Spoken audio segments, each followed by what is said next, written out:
Hello everyone. आज हम बात करने वाले हैं डीजेनरेटिव स्पॉन्डाइलोलिस्थेसिस की।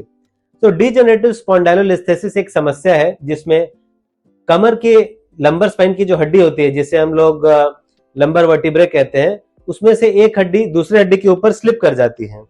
कुछ इस तरीके से एक हड्डी दूसरी हड्डी के ऊपर अरेंज रहती है और उनके बीच में एक डिस्क होता है जो यहाँ पर रेड कलर का दिख रहा है।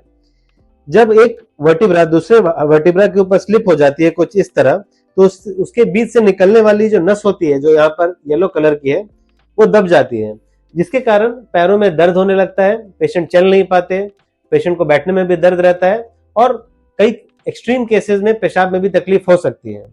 तो आज हमारे साथ एक ऐसे ही पेशेंट है जिनको L4 L5 स्पॉन्डाइलोलिस्थेसिस हो गया था।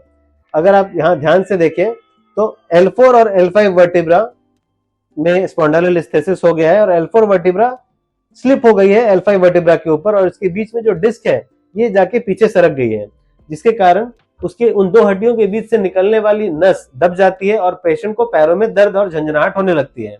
तो आज हमारे साथ ऐसे ही पेशेंट है रागिनी देवी जी, जो छपरा से आई हैं।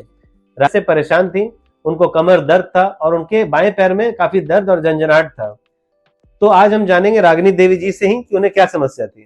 बताइए, आपको क्या समस्या थी ऑपरेशन से पहले?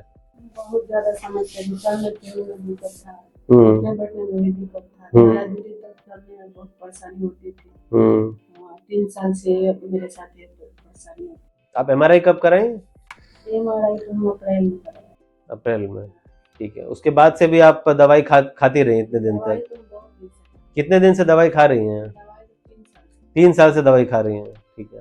तो ये बहुत जरूरी है क्योंकि जब आप 3 साल से लंबे समय से दवाइयां खाते हैं और मोस्टली जो पेन किलर्स होते हैं उनका किडनी पर काफी ज्यादा असर पड़ता है, तो ऐसे पेशेंट्स में जो लंबे समय से पेन किलर खा रहे हैं उनके किडनी पे भी प्रभाव पड़ सकता है। हालांकि इनकी उम्र ज्यादा नहीं है, बट ओल्ड पेशेंट्स में खास करके अगर हम लोग लंबे समय तक पेन किलर दवाइयां चलाते हैं तो किडनी पे भी काफी बुरा असर पड़ता है। तो इन पेशेंट का काफी दिनों से मेडिकल ट्रीटमेंट चल रहा था, दवाइयां ले रही थी, फिजियोथेरेपी करवा रही थी, बट उसके बाद भी जब इन्हें आराम नहीं मिला तो हमने इन्हें ऑपरेशन का सुझाव दिया। ये इनिशियली तो काफी एप्रीहेंसिव थी, ऑपरेशन नहीं कराना चाहती थी, लेकिन जब 3 साल तक पूरी कोशिश करने के बाद भी कोई आराम नहीं मिला तो इन्होंने ऑपरेशन कराने का निर्णय लिया। तो ऑपरेशन में आप देख सकते हैं कि इनकी हड्डी में हमने 4 स्क्रूज और 2 रॉड लगाए हैं और जो हड्डी आगे की ओर स्लिप कर गई थी, L4 की हड्डी जो L5 के ऊपर स्लिप कर गई थी, उसे हमने वापस अपने जगह पर ले आया है। तो ये L4 हड्डी अब अपने ओरिजिनल पोजीशन पर वापस आ गई है और ये 4 स्क्रूज और 2 रॉड की मदद से हमने इनके दोनों वर्टिब्रे को फिक्स कर दिया है और साथ में जो नस 2 हड्डियों के बीच से निकल रही थी उसे भी कंप्लीटली डीकंप्रेस कर दिया है, यानी कि अब उस नस पर कोई दबाव नहीं है, जिसके कारण उनके पैर में दर्द और झंझनाहट अब नहीं है। तो ऑपरेशन के बाद आपको अब कैसा लग रहा है? आराम है पहले से कि कोई झंझनाहट नहीं है? ठीक है। तो देख सकते हैं कि ऑपरेशन के सिर्फ 3-4 दिन में ही, ऑपरेशन के तुरंत बाद मतलब नेक्स्ट डे से ही पेशेंट चलने लगते हैं और पेशेंट का जो पैर का दर्द और झंझनाहट है जो कि नस दबने के कारण होता है वो भी तुरंत ठीक हो जाता है।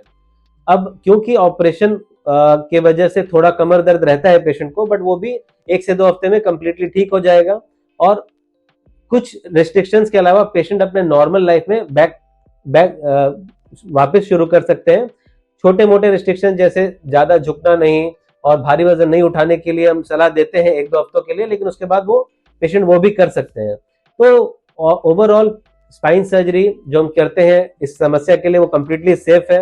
ऑपरेशन के बाद किसी भी तरह का पैरालिसिस नहीं देखने को मिलता है आज के जमाने में, जहां पर इतनी टेक्नोलॉजी इतनी आधुनिक हो गई है। तो ऐसे कॉम्प्लिकेशंस जो 30-40 साल पहले देखने को मिलते थे, जिसके कारण आज भी पेशेंट्स स्पाइन सर्जरी कराने से डरते हैं, वो समस्याएं अब दूर हो चुकी हैं। इंट्रा ऑपरेटिव नेविगेशन और ऐसी टेक्नोलॉजी की वजह से स्पाइन सर्जरी के दौरान नसों पर मार लगने का जो रिस्क होता था वो अब लेस देन 1% रह गया है, जिसके कारण पेशेंट को बहुत अच्छी रिकवरी देखने को मिलती है और पैरालिसिस का भी खतरा नहीं होता है। तो अगर आपको भी ऐसी समस्या है जहां पर आपको लंबे समय से कमर दर्द है, एक या दोनों पैरों में दर्द रहता है, ज्यादा देर चल नहीं पाते हैं, चलने पर पैर दर्द होने लगता है, तो आपको भी लंबर स्पाइन में नस दबने की शिकायत हो सकती है और ये MRI करने के बाद ही पता चलता है। तो अगर आपको भी ऐसी समस्या है तो एक स्पाइन सर्जन से जरूर कंसल्ट करें।